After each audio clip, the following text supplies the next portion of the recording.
Hello प्यारे बच्चों, कैसे हैं आप लोग। बच्चे आज हम स्टार्ट कर रहे हैं class 10th ICSE physics chapter 3 machines का लेक्चर नंबर 5, जिसमें मैं आपको कराने वाला हूं आज topic single fixed and movable pulley. Single fixed pulley पढ़ेंगे और सिंगल मूवेबल पुली पढ़ेंगे। प्यारे बच्चों, आप लोगों के कई बच्चों की मेरे पास रिक्वेस्ट आ रही थी कि सर मशीन्स चैप्टर जल्दी स्टार्ट कराइए, पुलीस वगैरह कुछ समझ में नहीं आ रहा है, बहुत मुश्किल है। तो प्यारे मैं आपको बता दूं, ये चैप्टर और ये टॉपिक दोनों ही बहुत आसान है। ध्यान से प्यार से समझेंगे, ऐसे चुटकियों में इसके क्वेश्चंस और इसकी थ्योरी आपको समझ में आने वाली है। और साथ साथ में बोर्ड्स के लिए ये एक बहुत ही स्कोरिंग चैप्टर है, जिसमें आपको बहुत कम लिखने पर भी बहुत ज़्यादा मार्क्स मिलते हैं। इसलिए इसे ध्यान से समझिएगा। जब क्वेश्चंस करेंगे तो आप देखेंगे कितने बड़े क्वेश्चंस हैं, कितने ज़्यादा मार्क्स के हैं, लेकिन आंसर किस तरीके से चुटकियों में और छोटे तरीके से लिख के फुल मार्क्स मिलते हैं। तो चलिए स्टार्ट करते हैं हम आज का लेक्चर। मैं हूँ Vaibhav Agarwal and welcome to your प्यारा सा चैनल फिजिक्स ब्रो।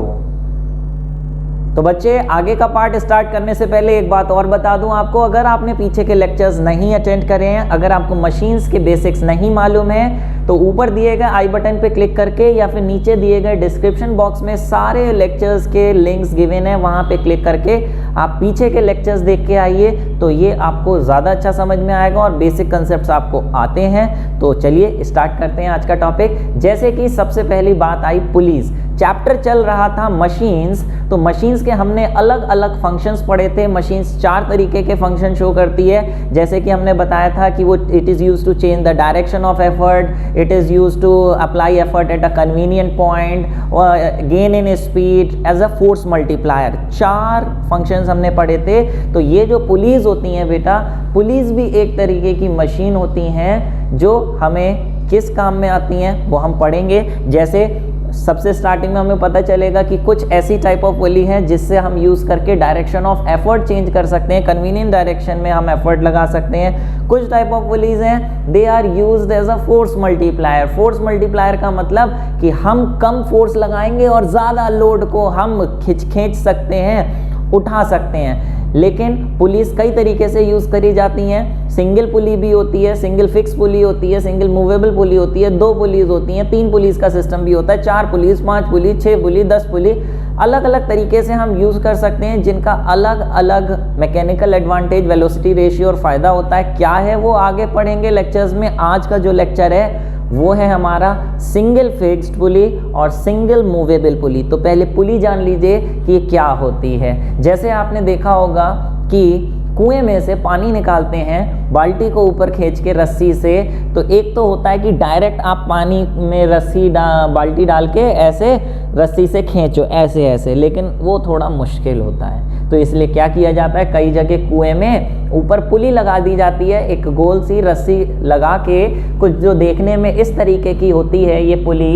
ये एक ग्रूव्ड व्हील होता है, चाहे वुड का भी हो सकता है, मेटल का भी हो सकता है, और पासिंग ऑफ इसमें एक रोप पास हो रही होती है। ग्रूव्ड का क्या मतलब होता है, आप देखिए डिस्क लाइक मेटेलिक या वुडन स्ट्रक्चर होता है। ग्रूव्ड का मतलब बीच में अंदर इस तरीके से धंसने के लिए, ताकि रस्सी फंसी रहे, इसे हम बोलते हैं ग्रूव्ड। ग्रूव्ड का मतलब बीच में से गड्ढा बना हुआ है पूरे गोले में, इसे बोलते हैं ग्रूव्ड डिस्क। तो इसी ग्रूव्ड डिस्क को हम पुली बोलते हैं, which is capable of rotating about axis. About an axis का क्या मतलब है, आप देखिए जब ये गोल गोल इस तरीके से ऐसे घूमती है, तो बीच में एक पेंच लगा होता है, जिस पेंच के अबाउट ऐसे गोल गोल घूमती रहती है, जैसे साइकिल का पहिया। साइकिल का पहिया भी देखिए बीच में एक इस तरीके से पेंच टाइप पड़ा होता है, उसके चारों तरफ गोल गोल पहिया ऐसे घूमता रहता है। तो वो जो लाइन होती है, जिस लाइन के अबाउट कोई चीज गोल गोल घूम रही है, उस लाइन को हम कहते हैं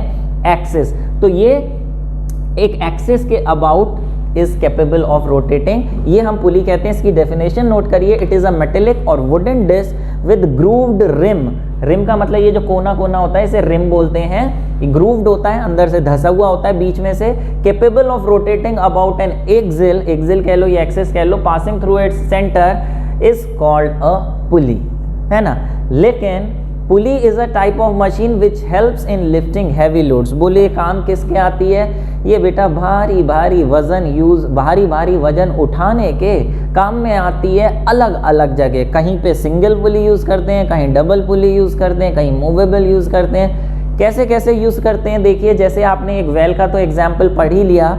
दूसरा एग्जाम्पल जैसे आपने देखा इस तरीके से, कभी आपने देखा हो यहाँ देखिए 2 पुली लगी हुई हैं इस तरीके से, जिसमें ये वाली जो पुली है ये फिक्स्ड है ऊपर से, जबकि ये वाली पुली मूवेबल है। ये देखिए जब हम इसे खींचेंगे इस तरीके से यहाँ से, तो ये वेट इस पुली के साथ ऊपर आएगा, खींचेंगे रस्सी ऊपर चढ़ेगी, पुली ऊपर जाएगी, वेट भी पुली के साथ साथ ऊपर जाएगा। क्योंकि पुली ऊपर जा रही है इसलिए इसे मूवेबल पुली कह रहे हैं। लेकिन रस्सी खींचते समय ये वाली पुली यहीं पे फिक्स रहेगी और गोल गोल घूमती रहेगी, तो इसे सिंगल फिक्स पुली है। फिक्स्ड है, ये मूवेबल है। तो डिफरेंस समझ पा रहे हैं? सिंगल फिक्स पुली और सिंगल मूवेबल पुली क्या होती है? क्या इसका फायदा होता है? 2 पुली यूज करने का क्या फायदा है, सिंगल पुली यूज करने का क्या फायदा है, वो सब इस लेक्चर में आगे आने वाला है। धैर्यता बनाए रखिए, बहुत मजे आने वाले हैं, बहुत अच्छे से आपको ये पूरा लेक्चर समझ में आने वाला है। न्यूमेरिकल्स भी साथ में कराने वाला हूं, तो कंप्लीट लेक्चर है अपने आप में आज का लेक्चर।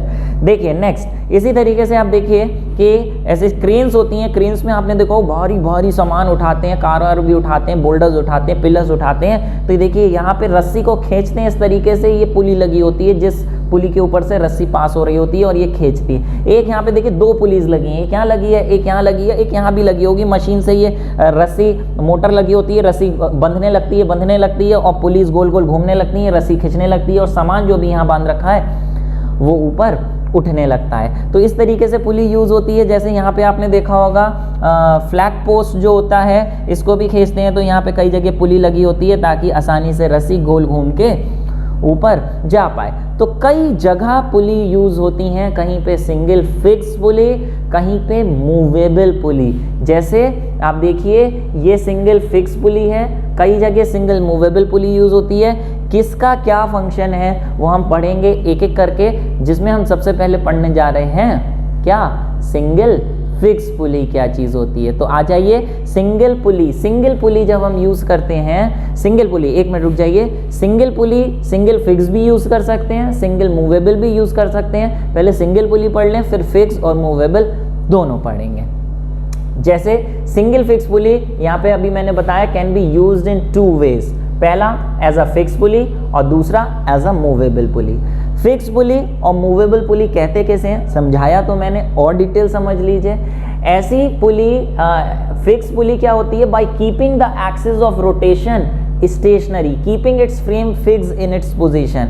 जो सिंगल फिक्स पुली होती है उसका फ्रेम भी फिक्स होता है और एक्सिस ऑफ रोटेशन भी फिक्स्ड होती है। जैसे आप देखिए यहाँ पर हम इस रस्सी से इसको खींच रहे हैं तो ये वेट तो ऊपर की तरफ, लोड तो ऊपर की तरफ उठेगा, लेकिन ये जो पुली है ये घूमती रहेगी, इसकी जो पोजीशन है वो फिक्स रहेगी, ये यहीं पे बनी रहेगी। और इसकी जो एक्सिस ऑफ रोटेशन, ये एक्सिस ऑफ रोटेशन है, ये एक्सिस ऑफ रोटेशन, क्योंकि ये घूमेगी तो इसकी एक्सिस ऑफ रोटेशन यहाँ होगी, तो इसकी एक्सिस ऑफ रोटेशन भी फिक्स्ड होगी। तो ऐसी pulley which have fix position of its frame and fix axis of rotation, उसे हम कहते हैं सिंगल फिक्स पुली। लेकिन अगर हम मूवेबल की बात करें तो उसकी क्या डेफिनेशन होगी, ऐसी पुली जिसकी एक्सिस ऑफ रोटेशन और फ्रेम दोनों मूवेबल होते हैं उसे हम कहते हैं सिंगल मूवेबल पुली। जैसे कि आप देखिए ये जब रस्सी को हम ऐसे खींचेंगे तो ये जो पुली का फ्रेम है, ये फ्रेम है, फ्रेम इस तरीके से ऊपर से अटैच तो है नहीं, ये एक्सिस है इसकी। जब हम पुली को रस्सी से ऊपर की तरफ खींचेंगे तो ये जो लोड है ये लोड ऊपर की तरफ उठने लगेगा और लोड के साथ साथ ये पुली भी ऊपर जाएगी, तो इसकी जो एक्सिस ऑफ रोटेशन है ये भी ऊपर जाती जाएगी। इस एक्सिस के अबाउट ये गोल गोल घूम रही है, जब पुली ऊपर जाएगी तो एक्सिस ऑफ रोटेशन भी ऊपर जाएगी, तो इसे हम कहते हैं क्या, मूवेबल पुली। अब as a movable pulley by changing its axis of rotation keeping the whole frame moving, पूरा का पूरा फ्रेम यहाँ पर मूव करता है। ठीक है, जैसे इसका डायग्राम देखिए, डायग्राम कुछ इस तरीके से है। ये देखिए ये ऊपर से फिक्स्ड है ये वाली पुली, तो इसे हम कहेंगे सिंगल फिक्स पुली। एक तरफ लोड है, दूसरी तरफ से हम फोर्स लगा के इसे खींच के लोड को ऊपर उठाएंगे।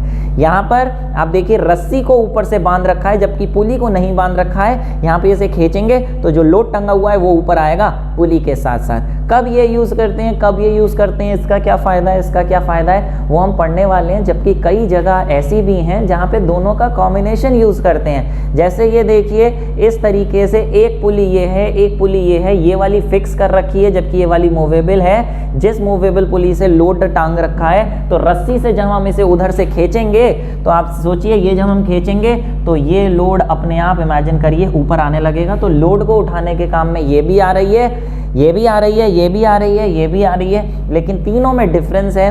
क्या है वो हम आगे पढ़ेंगे। शॉर्ट में बता दूं कि अगर हम इससे उठाएंगे तो थोड़ी सी आसानी होगी, क्या होगी वो देखेंगे। इससे उठाएंगे थोड़ी और आसानी होगी, इससे उठाएंगे और आसानी होगी। तो तीनों में सबसे अच्छी ये है।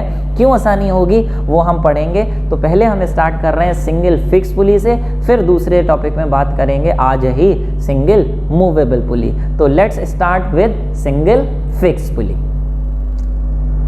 तो बेटा बात आई single fix pulley. Single fix pulley कैसी होती है, क्या होती है, डेफिनेशन वो तो मैंने आपको बता दी।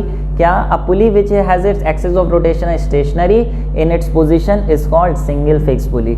लेकिन हम करने क्या वाले हैं इसमें, क्या होती है वो तो समझाया, लेकिन दोनों की पर्टिकुलरली अलग अलग सिंगल फिक्स और सिंगल मूवेबल की हम यहाँ पे निकालेंगे मैकेनिकल एडवांटेज, वेलोसिटी रेशियो और एफिशिएंसी का एक्सप्रेशन और वैल्यूज़। चलिए MAVR एफिशिएंसी क्या होती है वो हमने पिछले लेक्चर्स में पढ़ा रखी है। नहीं पढ़ा है तो बेटा ज़रूरी है कि आप पीछे से पढ़ लें, तभी ये आगे का पार्ट समझ में आएगा। तो फिलहाल सिंगल फिक्स पुली की बात आई। ये आप देखिए आपके सामने सिंगल फिक्स पुली आ गई है। ये ऊपर से इस तरीके से रूफ है, जिस रूफ से ये सिंगल फिक्स पुली ऐसे बंधी हुई है। ठीक है, ये मान लें मैं इसका फ्रेम है, ये फ्रेम है इस तरीके से, और इस फ्रेम में बीच में एक कील लगी हुई है जिस कील के अबाउट ये गोल गोल घूम सकती है। ये आपका लोड है, इसे L लिख रहा हूँ, लोड, और यहाँ से हम इस रस्सी को खींचेंगे तो हम यहाँ निकालने वाले हैं इसकी MAVR और efficiency, mechanical advantage, velocity ratio और एफिशिएंसी। तो देखिए ये लोड है। पहले आप यहाँ पे फोर्सेस की डायरेक्शन मार्क करिए, बताइए लोड यानी इसका जो वेट है वो वेट किस डायरेक्शन में लग रहा होगा, किस डायरेक्शन में। ऑब्वियसली किसी चीज़ का वजन नीचे की तरफ लगता है तो इस पर लोड वाली जो फोर्स है वो नीचे की तरफ लग रही होगी, जबकि इसे ऊपर खींचने के लिए इस पॉइंट पे जो हम एफर्ट लगाएंगे वो एफर्ट हम नीचे की तरफ लगाएंगे, तो ये लोड ऊपर की तरफ उठेगा। इसकी मैकेनिकल एडवांटेज क्या होती है ये जानने से पहले एक टर्म जान लीजिए कि टेंशन क्या चीज़ होती है। क्या? टेंशन। बोले अरे सर ये तो हमें पता है क्या होता है, बहुत बार होती है, साल में कई बार 3 से 6 बार होती है टेंशन, जब एग्जाम्स आने वाले होते हैं और टेस्ट आने वाले होते हैं। अरे ना भैया, ये उस टेंशन की बात नहीं हो रही है। यहाँ पे फिजिक्स में टेंशन का मतलब और है। टेंशन यहाँ पे एक तरह की फोर्स होती है। क्या फोर्स होती है? कौन सी फोर्स होती है? जैसे आपने देखा एक रस्सी है, रस्सी को इस तरीके से अपने हाथ में ऊपर से लटका दें तो रस्सी झूलती रहेगी, अपनी ढीली पड़ी रहेगी, वो रस्सी में कोई भी खिंचाव नहीं होगा। अगर रस्सी बहुत हल्की है तो, भारी है हाँ तो उसके अपने वजन की वजह से वो रस्सी खींच रही होगी, जिसकी वजह से टाइट स्ट्रेट हो जाएगी। लेकिन मान लो हल्की रस्सी है तो वो झूली रही होगी, हल्की सी इधर उधर लाइट होगी। लेकिन जैसे ही उस रस्सी के ऊपर 1 किलो 2 किलो 10 किलो का वजन लटकाएंगे तो रस्सी एकदम स्ट्रेच हो जाएगी, एकदम टाइट हो जाएगी। रस्सी टाइट हो जाएगी, रस्सी में एक खिंचाव प्रोड्यूस होने लगेगा। वही खिंचाव जो रस्सी में प्रोड्यूस होता है जब रस्सी को खींचा जाए या रस्सी पे वजन लटकाया जाए, उसी खिंचाव वाली फोर्स को हम बोलते हैं टेंशन। और टेंशन क्योंकि एक तरीके की फोर्स है, फोर्स एक वेक्टर क्वांटिटी होती है और वेक्टर क्वांटिटी का डायरेक्शन होता है, तो टेंशन वाली फोर्स का भी डायरेक्शन होता है। पूरा नाम इसका टेंशन फोर्स होता है, लेकिन शॉर्ट फॉर्म में सिर्फ टेंशन भी बोलते हैं, तो आप समझ जाना ये फोर्स है। और टेंशन का डायरेक्शन क्या होता है वो आपको बता दूं।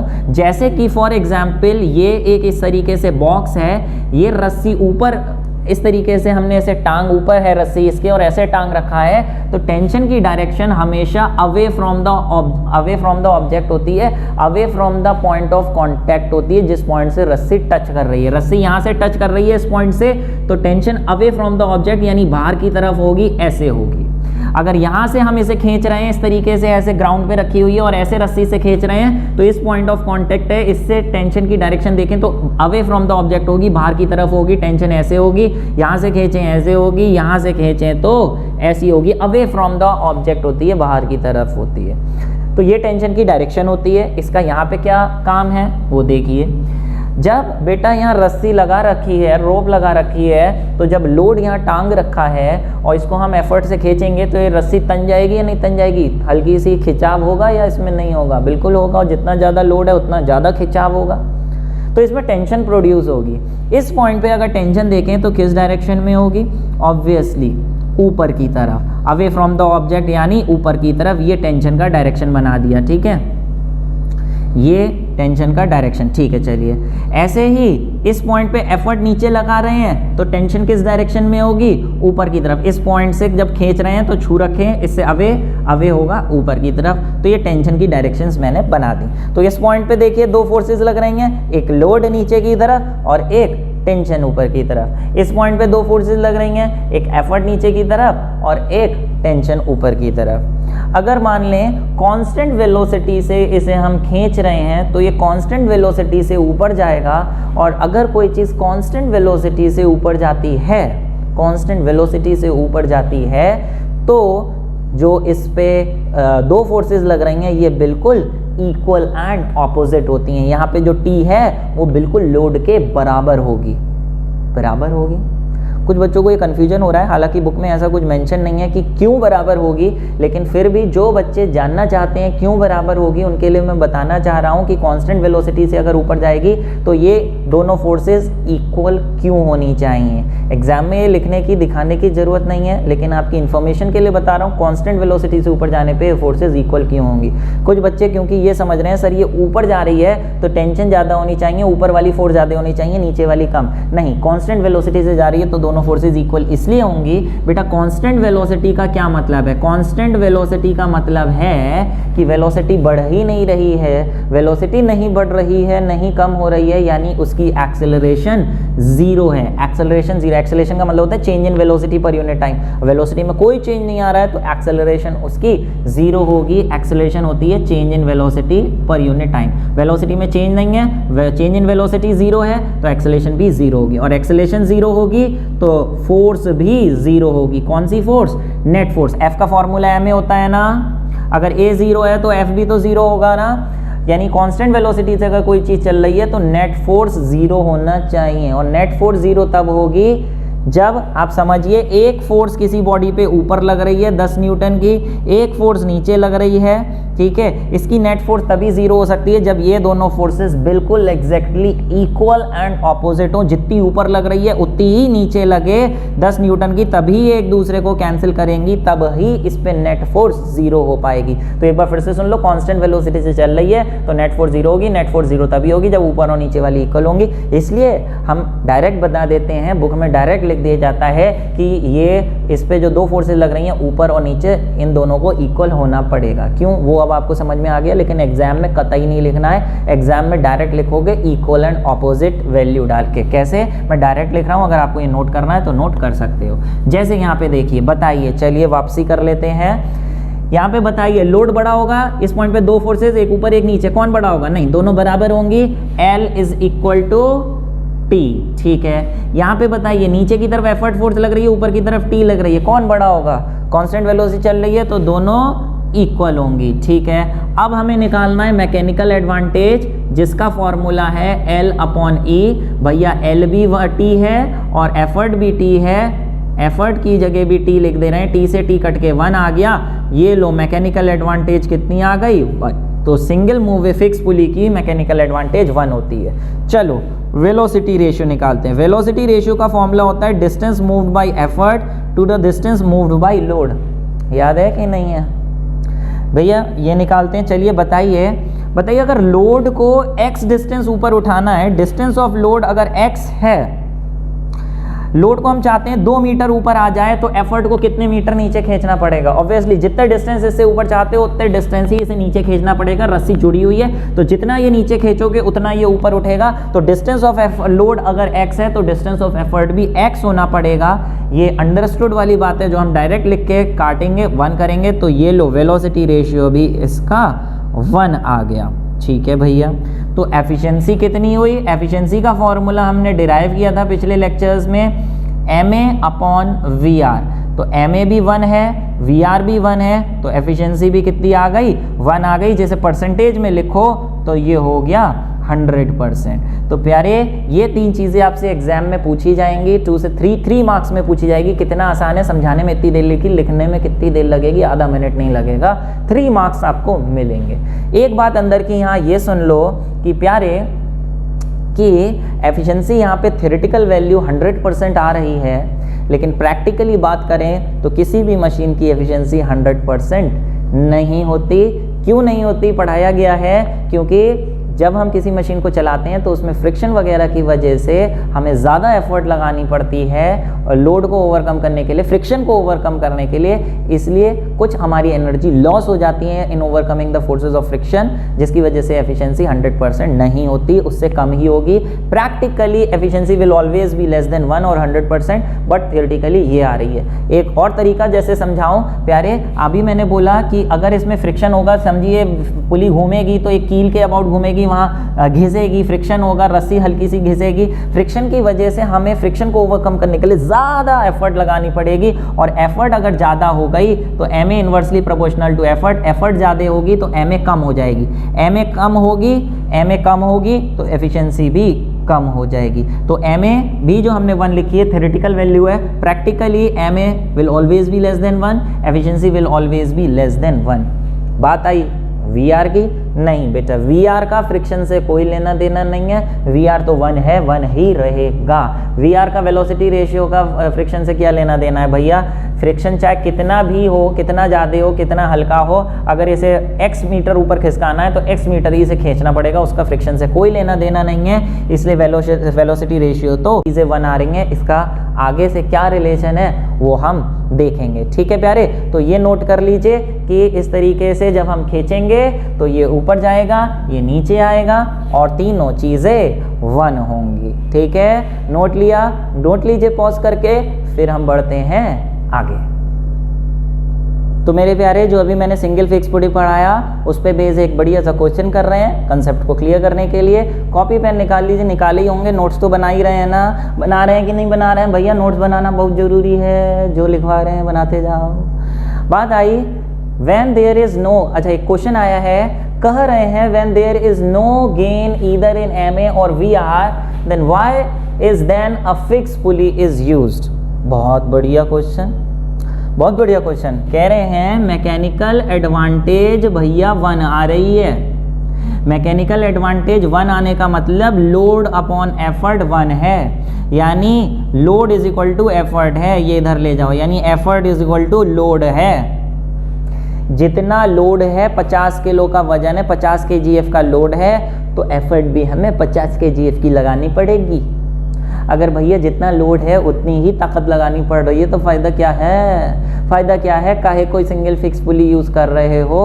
ये क्वेश्चन है। साथ में बोले वेलोसिटी रेशियो भी 1 है, यानी distance of effort upon distance of load 1 है, यानी जितनी एफर्ट उतना, यानी जितना डिस्टेंस ऑफ एफर्ट उतना डिस्टेंस ऑफ लोड। या वेलोसिटी रेशियो का फॉर्मूला आपका ये भी होता है velocity of effort upon velocity of load, ये 1 है, यानी जितनी एफर्ट की वेलोसिटी उतनी ही लोड की। जितनी तेज़ी से लोड ऊपर आएगा उतनी तेज़ी से एफर्ट भी नीचे जाएगी, यानी यहाँ तो ना ही फोर्स मल्टीप्लाई हो रही है, यहाँ फोर्स मल्टीप्लायर की तरह भी एक्ट नहीं कर रहा है। जितनी लोड है उतनी एफर्ट लगानी पड़ रही है, ना ही यहाँ पे गेन इन स्पीड हो रही है, कुछ नहीं हो रहा, गेन इन स्पीड भी नहीं हो रही प्यारे। तो फिर काहे को फिक्स पुली यूज़ कर रहे हो भैया? मशीन के 4 फंक्शन होते हैं, 4 फंक्शन, जिसमें 2 फंक्शन तो कैंसिल होगा, ये तो काम नहीं कर रही है, लेकिन एक फंक्शन ये भी होता है to apply the effort, machine का function to apply the effort in convenient direction. तो ये दो फायदे नहीं हो रहे हैं, लेकिन प्यारे तीसरा फायदा तो हो रहा है। जैसे आप सिंगल फिक्स पुली यूज करते हो पानी निकालने के लिए वेल से, बाल्टी से, तो आप देखो सिंगल फिक्स पुली यूज करके क्या होता है, अगर पुली यूज नहीं करते तो पानी को ऐसे रस्सी को ऐसे खींचना पड़ता, जो कि बहुत मुश्किल होता है, इसमें बहुत ताकत लगती है। लेकिन फिर से बोल रहा हूँ, ऐसे खींचते तो क्या होता कि अगर बाल्टी 10 kgf की है तो आपको अपने बाजुओं से 10 kgf का ही एफर्ट लगाना पड़ता, यहाँ पे 10 kgf की ताकत लगानी पड़ती। लेकिन पुली का यूज़ करने से क्या होता है, बाल्टी को उठाने में लगेगी तो 10 kgf की ही एफर्ट, अगर बाल्टी 10 kgf की है तो एफर्ट तो 10 kgf से ही उठेगी, लेकिन उस एफर्ट में हम अपने बाजुओं की 10 kgf की एफर्ट की बजाय 5-6 kgf की एफर्ट बाजुओं से ही काम चल जाएगा। जैसे 6 kgf की हम अपने बाजुओं से एफर्ट लगाएंगे, बाकी अपना वजन डाल देंगे उस पर, 4 kgf का वजन डाल देंगे उस पर और खिंची आएगी। तो सोचो हम ऐसे खींचने में अपना वजन भी उस पर डाल के उसे खींच सकते हैं, तो जो टोटल 10 kgf की एफर्ट लगानी थी वो डिवाइड हो गई ना, कुछ हमारे वेट ने ले ली और कुछ हमारी बाजुओं ने ले ली, तो आसान हो गया ना, बाजुओं पे कम एफर्ट पड़ी ना, कम स्ट्रेस पड़ा ना। तो ये फायदा है, by using a single fix pulley we can change the direction of effort, and in the case of well we can use our own weight as effort, जिसकी वजह से हमें सामान को उठाने में आसानी हो जाएगी। ठीक है, तो इसका आंसर क्या लिखेंगे पहले ये नोट कर लो, फिर उसके बाद क्या लिखना है वो देखो। तो यहाँ पे आप लिखोगे बेटा, ये देखिए एक्चुअली ऐसे लिख देंगे, fix pulley is used only to change the direction of effort, that is with its use the effort can be applied in a more convenient direction, नीचे की तरफ हम लगा सकते हैं। और तो और that is using a single fixed pulley we can lift a load by applying our effort in downward direction, where we can make use of our own weight as the effort. समझ पा रहे हो कि नहीं समझ पा रहे हो? ठीक है, तो प्यारे पॉज करके ये नोट कर लो, उम्मीद है समझ में आ रहा है। कैसा आ रहा है थोड़ा सा अपने व्यूज शेयर करिए कमेंट बॉक्स में लिख के।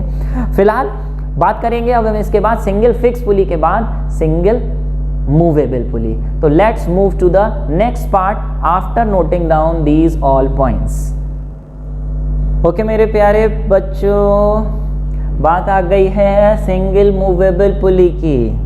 तो बाबूजी आपको सिंगल मूवेबल पुली की डेफिनेशन बताई कि नहीं बताई? 2 बार लिख चुका हूँ, तीसरी बार और देख लो।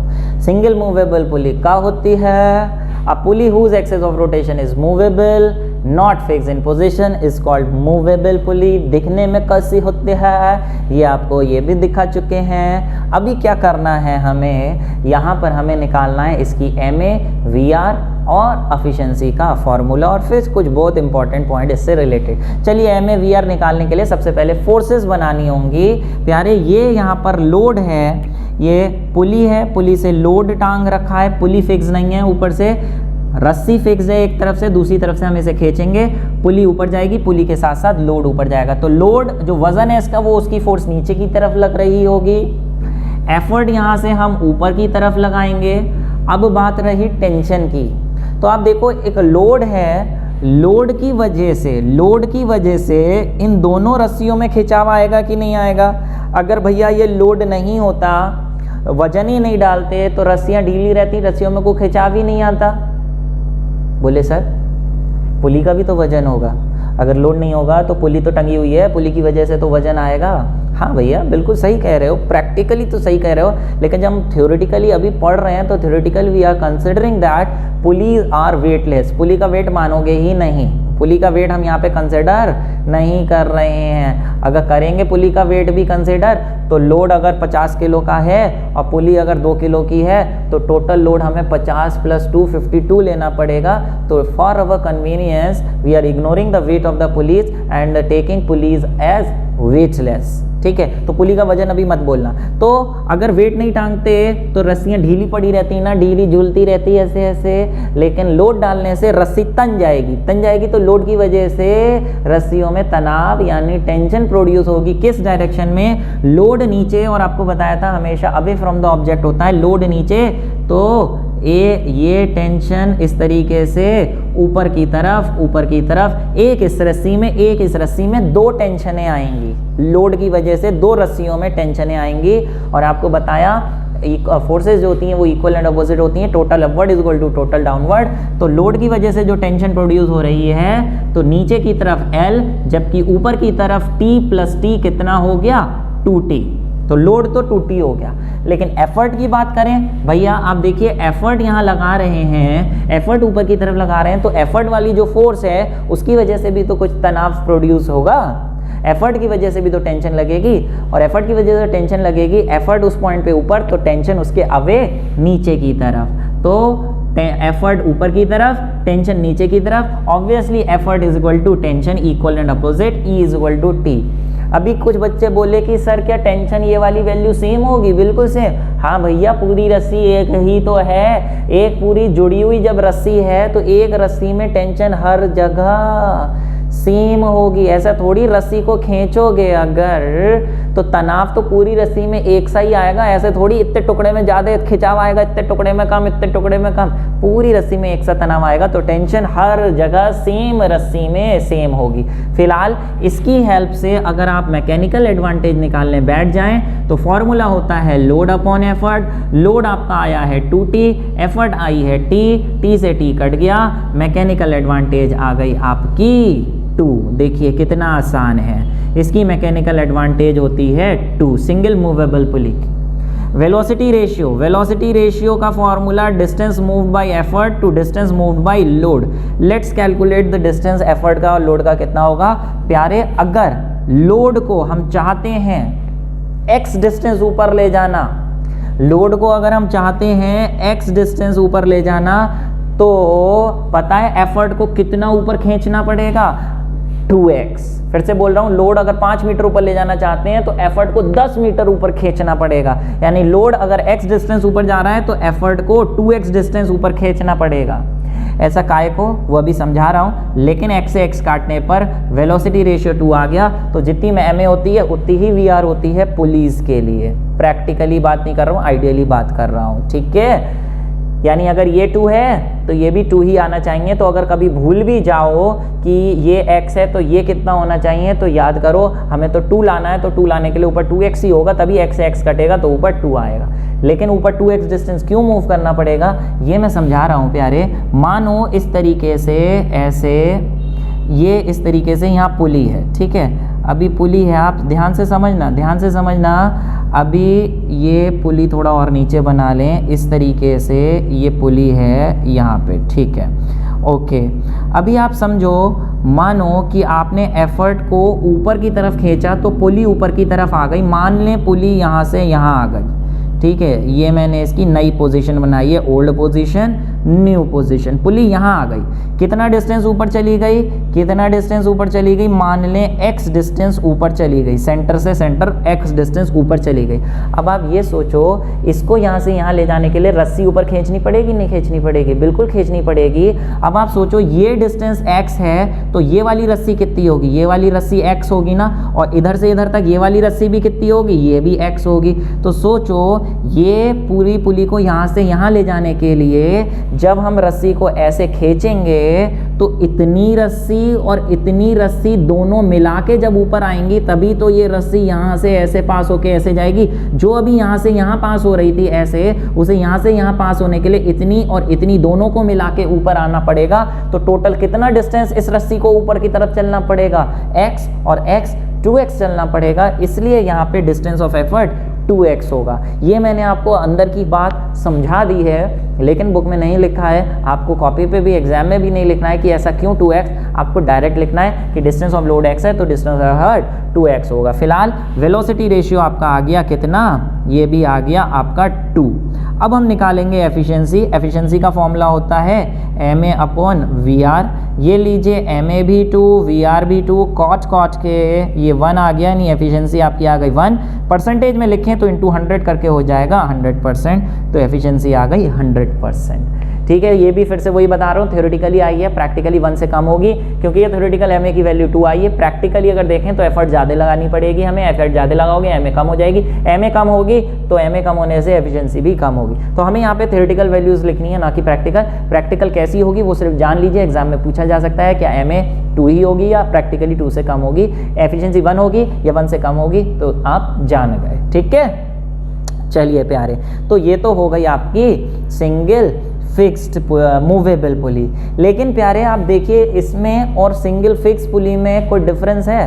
हाँ है। सिंगल फिक्स पुली की एम में 1 आ रही थी, इसकी 2 आ रही है, तो ये ज़्यादा फायदेमंद है या फिक्स पुली ज़्यादा फायदेमंद है? ऑब्वियसली इसकी एम में 2 है। एम में 2 होने का मतलब ये है कि एम में 2 होने का मतलब लोड अपॉन एफर्ट 2 है। इसका मतलब 2 नीचे ले आऊँ और एफर्ट ऊपर ले जाऊं, इसका मतलब एफर्ट हमें सिर्फ लोड की आधी लगानी पड़ेगी। लोड अगर 20 kgf का है तो एफर्ट सिर्फ 10 kgf की लगानी पड़ेगी, यानी यहाँ पे एफर्ट कम लगाने से भी काम चल रहा है, जबकि वहाँ पे उतनी ही एफर्ट लगानी पड़ रही थी फिक्स पुली में जितना लोड था।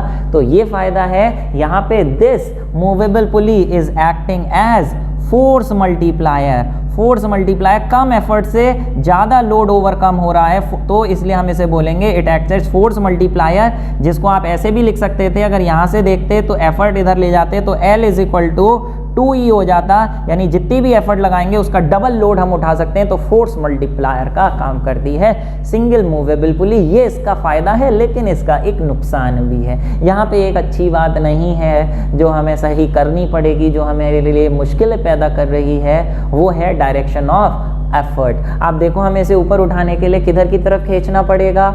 ऊपर की तरफ खींचना पड़ेगा, ऊपर की तरफ खींचना पड़ेगा। अब सोचो ऐसी वाली पुली हमने पानी निकालने के लिए वेल में से अगर लगा दी, तो यहाँ बाल्टी टांगेंगे और बाल्टी को उठाने के लिए हमें एफर्ट ऊपर लगाना पड़ेगा, which is not in a convenient direction according to us, because in that condition we can not use our weight in applying the effort. तो ये डायरेक्शन ऑफ एफर्ट अच्छा नहीं है। डायरेक्शन ऑफ एफर्ट अगर नीचे होता तो ज़्यादा अच्छा होता। अब नीचे कैसे करें? ये मैकेनिकल एडवांटेज तो डबल कर लिया, डबल फोर्स मल्टीप्लायर हो गया, यानी बाल्टी अगर 20 kgf की है तो 10 kgf की एफर्ट से काम चल जाएगा। लेकिन डायरेक्शन ऑफ एफर्ट का भी अगर कुछ कर दें, नीचे से ऊपर खींचने की बजाय अगर ऊपर से नीचे खींचने का सिस्टम लगा दें इसमें, तो 2 काम हो जाएंगे, एफर्ट भी कम लगेगी और डायरेक्शन ऑफ एफर्ट भी कन्वीनियंट हो जाएगी। कैसे करेंगे? Let's see to the next part. तो क्वेश्चन आया, way to change the direction of effort in case of single movable pulley. ठीक है, way to change the direction of effort using a movable pulley. तो आप देखिए movable pulley कुछ इस तरीके से है, ऊपर से फिक्स्ड है, ये पुली है मूवेबल जो ऊपर आएगी जब हम रस्सी से ऊपर खींचेंगे, और ये लोड है, वेट लिख दिया।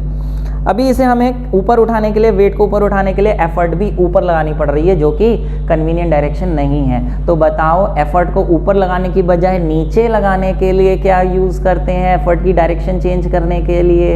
अभी तो पढ़ा। अगर यहाँ पे मूवेबल पुली के साथ साथ एक फिक्स पुली, सिंगल फिक्स पुली भी लगा दें तो देखो डायरेक्शन ऑफ एफर्ट चेंज हो जाएगी।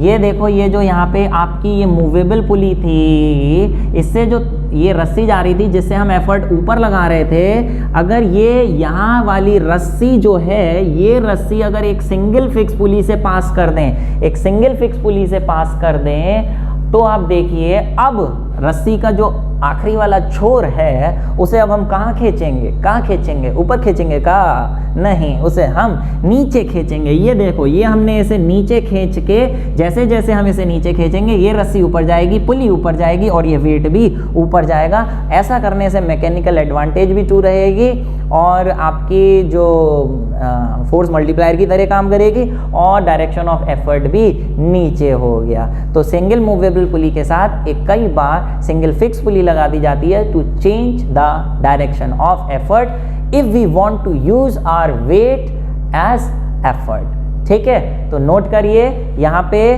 क्या फायदा हुआ। क्वेश्चन है कि भैया what is the use of single fix pulley? यहाँ सिंगल फिक्स पुली का क्या यूज है? When it is use with single movable pulley. Single movable pulley के साथ सिंगल फिक्स पुली का क्या यूज है? आप कह दोगे it is use to change the direction of effort by using a single fixed pulley with movable pulley, we can apply the effort in downward direction, in which we can use our weight as effort. तो बीच बीच में जो मैं बोलता जा रहा हूँ प्यारे, थोड़ी स्लो स्पीड करके उसे नोट भी करते जाओ, यही आपके नोट्स हैं। और गारंटेड जितना मैं पढ़ा रहा हूँ उससे एक शब्द भी एग्जाम में बाहर से नहीं आएगा, इसलिए अपने जहन में अच्छी तरीके से जो पढ़ा रहा हूँ वो बैठा लीजिए।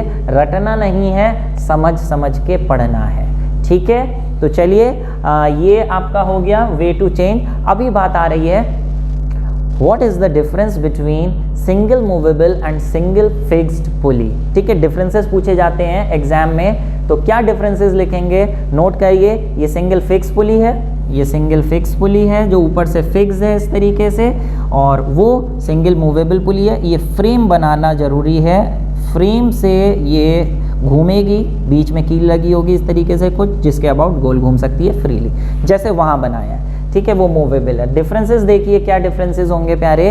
डिफरेंसेस होंगे इसके टोटल 5, बुक में आपकी कंसाइज वाली में 6-7 लिखे होंगे, लेकिन ये 5 ही आपको याद करने हैं। 5 याद कर लीजिए, बहुत हैं। ठीक है, क्या है देखिए। पहला आपको पता सारे हैं, सिर्फ समराइज करके मैंने यहाँ लिख दिया, इसलिए समझाने की जरूरत नहीं है, सब पता है। ये it is a fix to rigid support, ये फिक्स होती है रिजिड सपोर्ट से, जबकि it is not fix to rigid support, simple.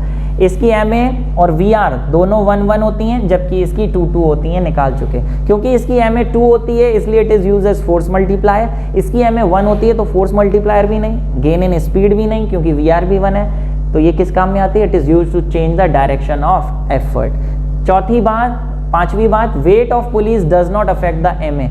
Practically अगर बात करें, ये जो पुली है, पुली 10 किलो की हो चाहे 50 किलो की हो, क्योंकि ये फिक्स्ड है, ऊपर से टंगी हुई है, तो इससे हमारी MA पे कोई फर्क नहीं पड़ता। लोड तो उतना ही है ना, हम खींच रहे हैं, हमें खींचते समय सिर्फ किसका वजन उठाना है? लोड का वजन उठाना है। पुली के वजन से कोई फर्क नहीं पड़ता यहाँ पे, ना ही MA पे ना ही एफिशिएंसी पे। लेकिन हाँ, इसे जब हम ऊपर की तरफ खींचेंगे, यहाँ से एफर्ट लगा के ऊपर की तरफ खींचेंगे, तो लोड तो ऊपर की तरफ उठेगा ही उठेगा, लोड को तो ऊपर उठाना ही पड़ेगा। लेकिन अगर पुली भारी हुई, पुली जितनी ज्यादा भारी होगी, हमें उतनी ही ज्यादा एफर्ट लगानी पड़ेगी ज्यादा लोड उठाने के लिए। तो हाँ, MA पे फर्क पड़ेगा। MA होता है लोड अपॉन एफर्ट, ज्यादा एफर्ट लगाने से MA इसकी कम हो जाएगी। तो theoretically MA is 2, but practically wait of the pulley will effect the MA।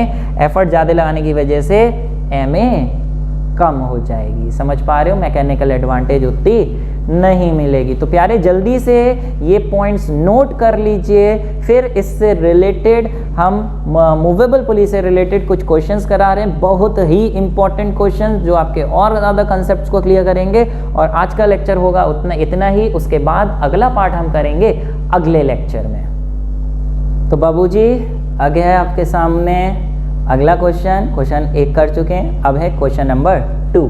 Question number 2 क्या कह रहा है? आइए भैया, एडजेसेंट फिगर शोज, कहाँ है एडजेसेंट फिगर?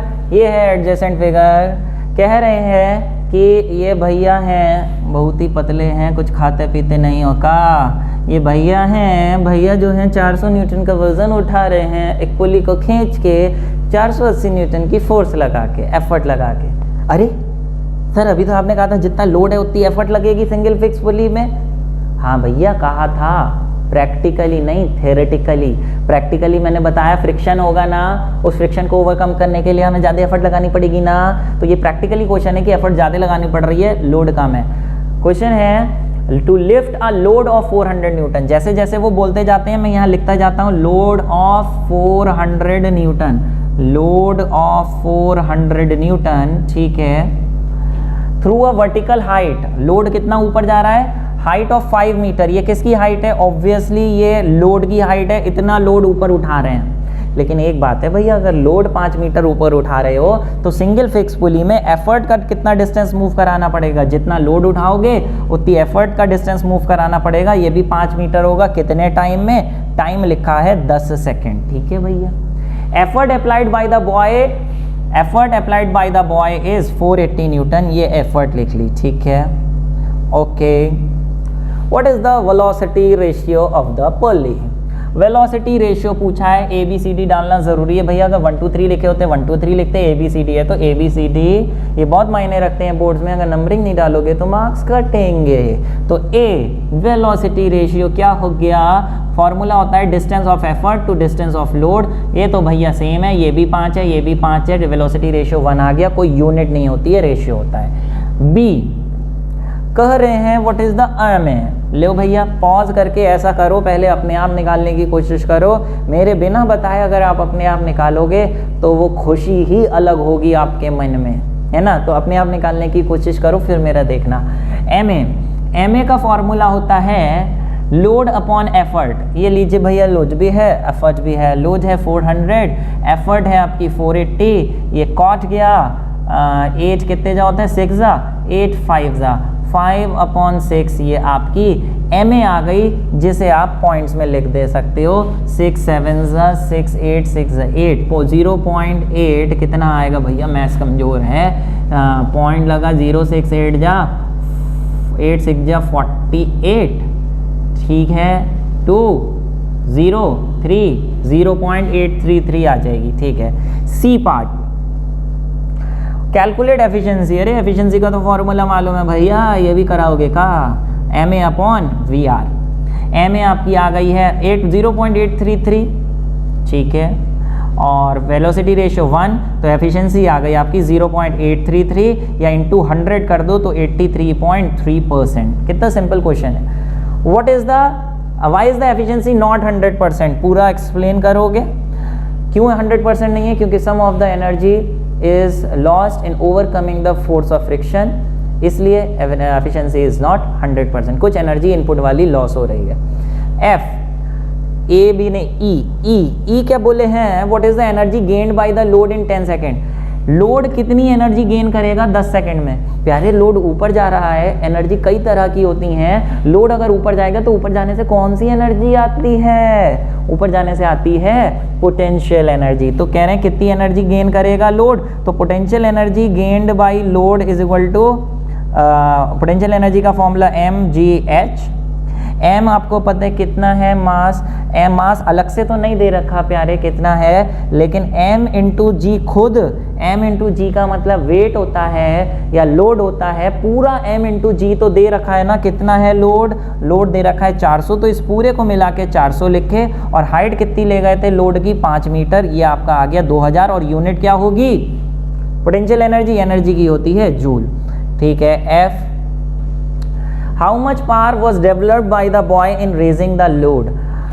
ऊपर उठाने में कितनी पावर डेवलप करेगा बॉय, वो पूछी गई है। तो प्यारे पावर का फॉर्मूला होता है वर्क डन अपॉन टाइम, और वर्क डन जो होता है प्यारे वो आपका क्या होता है, work done power developed by boy पूछा है प्यारे। तो यहाँ पे जो वर्क लोगे वो वर्क भी बॉय का लोगे, और वर्क का फॉर्मूला होता है फोर्स इनटू डिस्टेंस। और फोर्स किसकी लोगे, क्योंकि बॉय की पूछी है फोर्स, तो बॉय जो फोर्स लगा रहा है वो उसकी एफर्ट है, तो फोर्स की जगह एफर्ट लिखोगे। डिस्टेंस क्योंकि बॉय का है तो एफर्ट का ही लिखोगे, और ये वैल्यूज डाल दो। एफर्ट आपको दे रखी है, कितनी दे रखी है 480, डिस्टेंस ऑफ एफर्ट है 5, और टाइम आपको दे रखा है 10। तो 48 इंटू 5 कर दो ज़रा, 5 8 जा 40, 5 4 जा 240, और यूनिट क्या होती है watt. This is the power developed by boy, ठीक है। Boy has to apply an effort which is greater than load. बिल्कुल बॉय को ज़्यादा एफर्ट लगानी पड़ रही है, 400 लोड है, उसे 480 लगानी पड़ रही है। कह रहे हैं what is the justification of using a pulley. अगर भैया ज़्यादा ही एफर्ट लगानी पड़ रही है तो यूज़ का को कर रहे हो पुली। अरे पुली यूज़ करी जाती है, मशीन यूज़ करी जाती है काम को आसान करने के लिए, काम को और बिखेरने के लिए, काम को और ज़्यादा ताकत से करने के लिए। अरे 480 के यूज़ 400 का 480 के यूज़ कर रहे हो तो काहे पुली यूज़ कर रहा है वो बच्चा, तो बता दो ना आंसर। सिंगल फिक्स पुली फोर्स मल्टीप्लायर की तरह काम नहीं करती है, गेन इन स्पीड नहीं करती है, लेकिन it is use to change the direction of effort, ताकि ये बच्चा अपना वजन यूज़ कर पाए। 480 इसको हाथ से लगाने की ज़रूरत नहीं पड़ेगी, इसमें अपना वजन इस पे लगा के भी ये एफर्ट को 480 न्यूटन बना सकता है, जो इसके लिए आसान होगा। अरे भैया वजन भी तो इनका कितना होगा है? चलो खैर ठीक है। लिख देना ये डायरेक्शन ऑफ एफर्ट चेंज करने के लिए, so the boy can use his own weight as a effort. ठीक है, तो ये आपका पूरा क्वेश्चन कर लीजिए। देखिए प्यारे, ये क्वेश्चन में आपके 6-7 पार्ट्स थे, ये एग्जाम में 6 पार्ट जैसे आएंगे 6 नंबर के आएंगे। तो देखिए इतने से करने में 6 नंबर आपको कैसे मिलेंगे, 2 मिनट के अंदर आप कर दोगे। मेरे को तो 10 मिनट लग जाऊंगे समझाते समझाते, लेकिन आप 1 मिनट के अंदर इसका 6 नंबर पालोगे। तो हुआ कि नहीं हुआ स्कोरिंग चैप्टर, बहुत स्कोरिंग है, तो ध्यान से करिए। अब आ रहा है इसके बाद आपका अगला क्वेश्चन। तो प्यारे बच्चे, ये है आपका अगला क्वेश्चन स्क्रीन पे। और प्यारे, ये आप ईमानदारी से कसम खाइए कि ये अपने आप कोशिश करने वाले हैं। अगर आपने अभी तक नहीं करी है, प्लीज़ इसे आप अपने आप करने की कोशिश करिए। देखिए क्या है क्वेश्चन, कह रहे हैं the diagram shows the combination of 2 pulleys P1 and P2 use to lift a load. ठीक है, यहाँ पे पुलिस वुलिस दे रखी हैं। क्या है डायग्राम, ये लीजिए डायग्राम आपके सामने दे रखा है, आप डायग्राम पढ़ चुके हो। कह रहे हैं P1 P2 state the kind of police P1 and P2। ये जो 2 पुलिस हैं P1 और P2, इसका काइंड, P1 कैसी पुली है, सिंगल मूवेबल, P2 कैसी है, सिंगल फिक्स। दोनों का फंक्शन लिखना है, आपको पता है, अब मेरे को बताने की जरूरत नहीं है। कह रहे हैं the free end of the string moves the distance x। ये जो फ्री एंड है, छूटा हुआ एंड, ये तो फिक्स्ड है एक एंड, और दूसरा एंड जो है रोप का वो फ्री है। कह रहे हैं अगर इसे x डिस्टेंस नीचे खींचेंगे तो लोड कितना ऊपर जाएगा। मैंने आपको बताया था, क्योंकि इस केस में मैकेनिकल एडवांटेज 2 होती है, जहाँ पे सिंगल मूवेबल पुली होती है, यानी सॉरी मैकेनिकल एडवांटेज नहीं, यहाँ पे हम बात करेंगे वेलोसिटी रेशियो, क्योंकि इसका 2 होता है। तो distance of effort upon distance of load 2 होता है। कह रहे हैं डिस्टेंस ऑफ एफर्ट अगर x है तो लोड कितना ऊपर जाएगा। तो लीजिए डिस्टेंस ऑफ लोड आपका आ जाएगा ये चीज़ नीचे जाके x/2। यही इनने पूछा है कि लोड वेट कह लो या L कह लो, ये कितना ऊपर उठेगा, x/2 ही ऊपर उठेगा। बहुत ही important question. What effort has to be applied, effort कितनी लगानी पड़ेगी at C to just raise the load कह लो या वेट कह लो, कितना है 20 kgf। ठीक है, तो यहाँ पे जब हम डिस्टेंस की बात कर रहे थे तो वेलोसिटी रेशियो की बात करी, एफर्ट लोड की बात कर रहे हैं तो ma की बात करेंगे। ma इसका कितना होता है 2, ये हम निकाल चुके हैं। तो लोड अपॉन एफर्ट 2 है, लोड आपको दे रखा है 20, एफर्ट पूछ रहे हैं कितनी, ये लीजिए एफर्ट आपकी आ गई कितनी, ये इधर आके 10, यानी कितनी एफर्ट लगानी पड़ेगी 10 kgf की। ये लीजिए सिंपल सा था, उम्मीद है आप खुद कर चुके होंगे इसे। प्यारे नहीं करे हैं तो इसे हटा के अपने आप कोशिश करो करने की, फिर देखते हैं आगे। तो मेरे प्यारे प्यारे बच्चों, कैसा रहा आज का लेक्चर, समझ में आया कि नहीं आया, कैसा समझ में आया, मज़े आए कि नहीं आए मशीन्स और पुलिस के बारे में कैसे जानने पर। फ़िलहाल आए हैं मज़े, अगर तो इससे आगे वाले लेक्चर में और मज़े आने वाले हैं, क्योंकि आगे हम पढ़ने वाले हैं कॉम्बिनेशन ऑफ पुलीज। यहाँ पे 2 ही पुली यूज़ करी थी मैक्सिमम, आगे हम यूज़ करेंगे 3 पुली, 4 पुलियाँ, 5 पुलिया नहीं सॉरी पुलिस। ठीक है, 6 पुलिस, कई सारी पुलिस को एक साथ लगा देंगे तो उससे क्या फ़ायदा होगा। 1 से 2 यूज़ करी तो इतना फ़ायदा हो गया, 3 4 10 यूज़ कर लेंगे तो क्या फ़ायदा होगा, उसका डायग्राम कैसा होगा, कैसे पुलिस को जोड़ेंगे, उनकी MAVR एफिशिएंसी क्या होगी, उनके न्यूमेरिकल्स क्या होंगे, फिर स्कोर कैसे बढ़ेगा हमारा एग्जाम्स में, वो हम जानेंगे अगले लेक्चर में। अगले लेक्चर अभी अटेंड करना चाहते हैं तो ऊपर दिए गए आई बटन पे क्लिक करके या नीचे दिए गए डिस्क्रिप्शन बॉक्स में हर लेक्चर के लिंक्स गिवन है, वहाँ पर क्लिक करके आप अगला लेक्चर अटेंड कर सकते हैं। आज था लेक्चर नंबर 5, उसके बाद आपको अगला लेक्चर है लेक्चर नंबर 6 और 7, जो डिस्क्रिप्शन बॉक्स में सबसे नीचे आपको मिल जाएगा। फिलहाल बच्चे, आज जितना भी पढ़ाया उसके नोट्स बनाइए, बुक में जितने भी इससे रिलेटेड आपको क्वेश्चंस मिल रहे हैं वो करिए, प्रीवियस ईयर में जितने क्वेश्चन आ चुके हैं बोर्ड में इस टॉपिक से रिलेटेड वो करिए, उसके बाद ही चैन की सांस लीजिएगा बैठने के लिए। फिलहाल मिलेंगे अगले लेक्चर में, जब तक के लिए मेहनत करते रहिए, stay happy, stay blessed and मेरी तरफ से आपको ऑल द बेस्ट।